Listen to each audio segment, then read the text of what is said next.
Hello friends. तो पिछला video में हमने विभाज्यता के नियमों को सीखा था, जिसमें हमने 7 तक के नियम को सीख लिया था। आज हम स्टार्ट करते हैं उसी सीरीज को आगे बढ़ाते हुए 8 से स्टार्ट करते हैं, 8 से विभाज्यता का नियम। और आज का पहला टॉपिक है 8 से विभाज्यता का नियम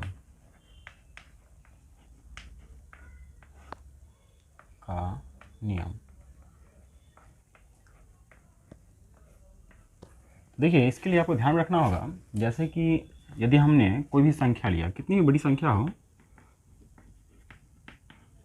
कुछ भी हो, आपको देखना है कि लास्ट का डिजिट क्या है। ठीक है,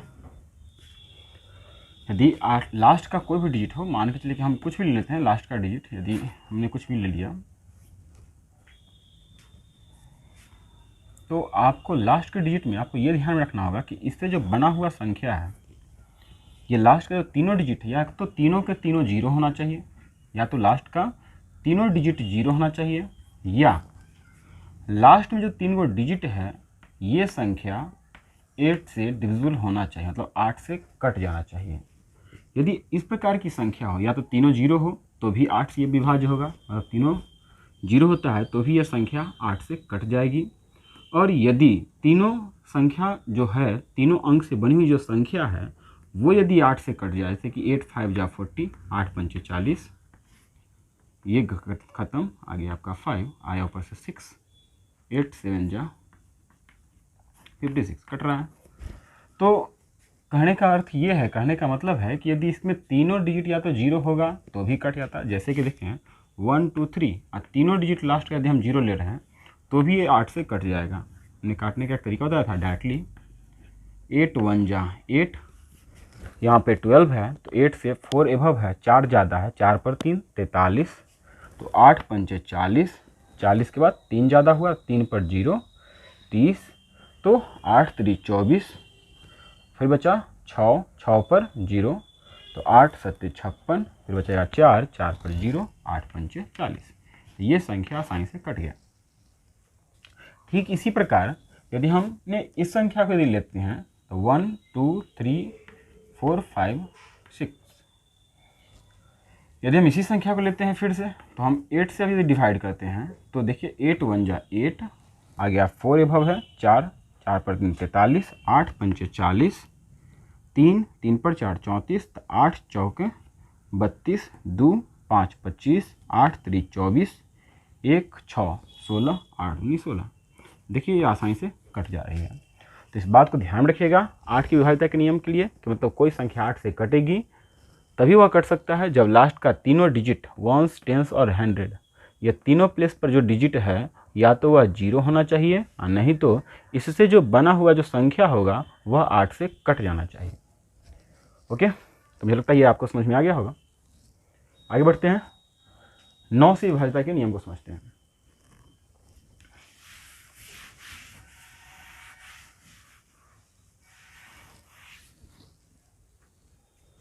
नौ से विभाज्यता के नियम, चलिए इसको देखते हैं। इसमें क्या है कि आपको कोई भी संख्या दे दे, यदि देता है 5 4 3 कुछ भी है, तो आपको ध्यान ये रखना है कि सभी डिजिट को आप जोड़ करके देखिए क्या होता है। जैसे कि 3 वाला जो था, 3 का जो नियम था उसमें हम क्या करते थे, सभी डिजिट को जोड़ देते थे और जोड़ करके 3 से डिवाइड करते थे, कट गया तो 3 से डिविजिबल होता था, मतलब 3 से वह कटने वाला होता था। ठीक उसी प्रकार यदि हम जोड़ करके देखें और जोड़ने के बाद यदि वह संख्या 9 से कटती है, विभाजित हो जाती है 9 से, तो इसका मतलब ये संख्या 9 से विभाज्य हो जाएगी। मतलब सेम रूल है जो उसमें था, जो 3 का था। जैसे यहाँ पर देखिए 1 + 2 + 3 + 5 + 4 + 3, यदि हम इसको ऐड करें तो आपको मिलेगा 2 1 3 3 6 5 11 11 4 15 15 3 18 18 जो है सो 9 से डिविजिबल है, 9 से कटने वाला है, 9 दूना 18 कट जाएगा। इसका मतलब ये संख्या भी 9 से कट जाएगी। देखते हैं 1 2 3 5 4 3, यदि इसको हम 9 से काटें तो देखिए 9 1 जा 9, 9 1 9, 3 अधिक है, 3 पर 3 33, तो 9 तिया 27, 27 6 33, 6 ज़्यादा हुआ, 6 पर 5 65, तो 9 सत्ते 63, अब तक में 63 से 2 अधिक है तो 2 अधिक हुआ। अब यहाँ पे आते हैं 4, तो 9 दूना 18, 18 के बाद 6 अधिक है तो 6 यहाँ तक में बचेगा, फिर आएगा 3, तो 9 सत्ते 63, ये आसानी से आपका कट गया। तो इसमें कोई ज़्यादा कुछ था नहीं, ये जो 3 के तरह ही है, सिमिलर है दोनों। चलते हैं 10 के नियम में। 10 का नियम,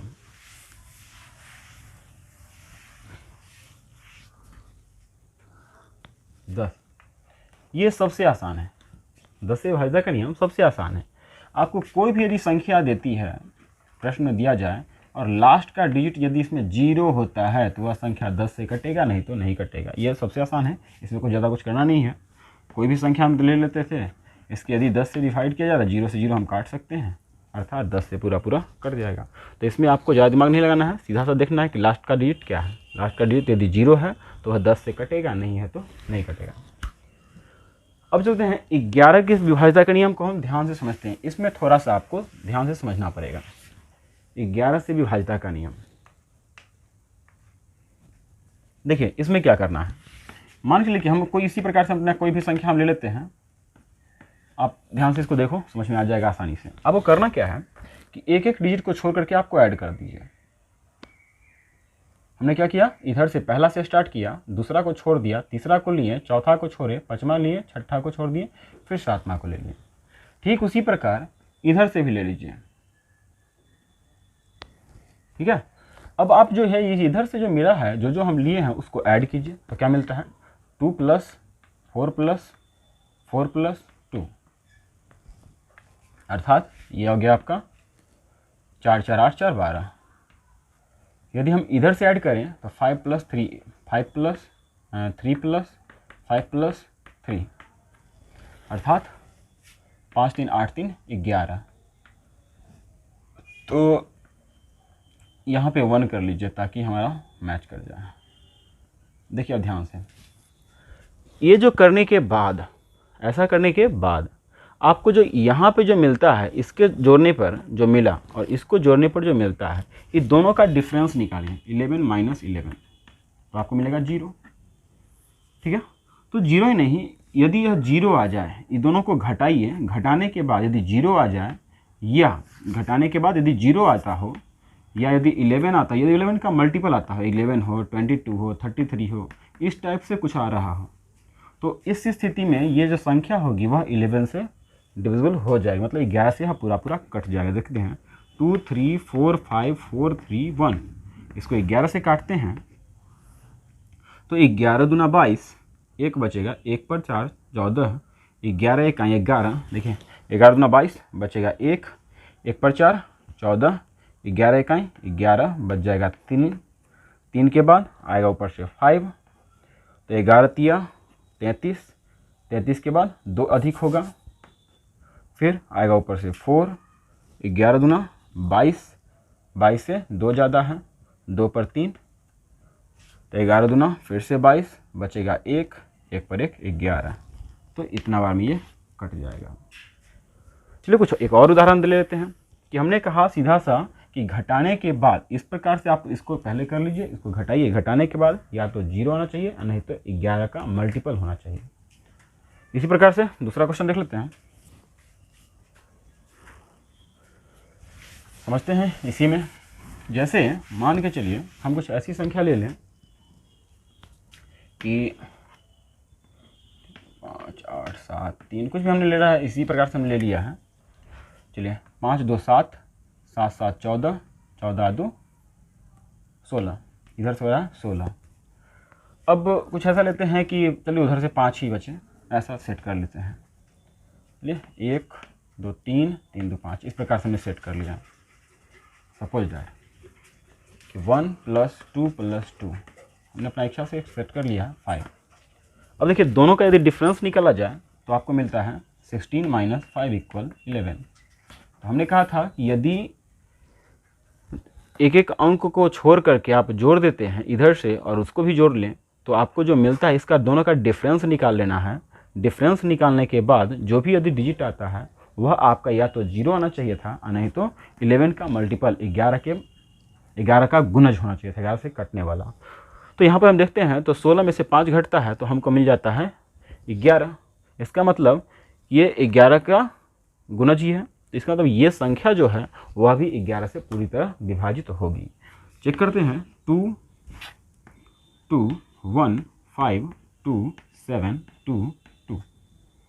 11 से हमको करना है तो 11 1 जा 11, 11 के बाद ये 10 अधिक है, 10 के बाद आता है 5, तो 11 नमा 99, 99 से ये 6 अधिक है, 6 पर 2 आ जाएगा, तो 11 पच्चे 55, 55 से 7 अधिक है तो 7 ले लीजिए, फिर पर आ जाएगा 7, 11 सते 77, कहानी खत्म, कुछ नहीं बचा। फिर आते हैं 2, 2 है, 2 इससे छोटा है, नहीं लगेगा तो 0, और फिर से 2 लेते हैं तो 2 पर 2 11 2 जा। देखिए यहाँ पे पूरा ये भी विभाजित हो रहा है। तो इस प्रकार हम विभाज्यता के नियम को समझ चुके हैं। नेक्स्ट क्लास में विभाज्यता के सभी नियमों को हमने देख लिया, तो फिर भी यदि किन्हीं लोगों को यदि कोई प्रॉब्लम हो रहा हो, यदि समझ में नहीं आया हो कोई ऐसा कोई भी विभाज्यता के नियम या पीछे जो भी क्लास हुआ है, तो आप फिर से कमेंट करके पूछ सकते हैं, एक अलग से वीडियो बना के उसको समझा दिया जाएगा। तो नेक्स्ट डे स्टार्ट करते हैं अगला टॉपिक को, तब तक के लिए गुड बाय।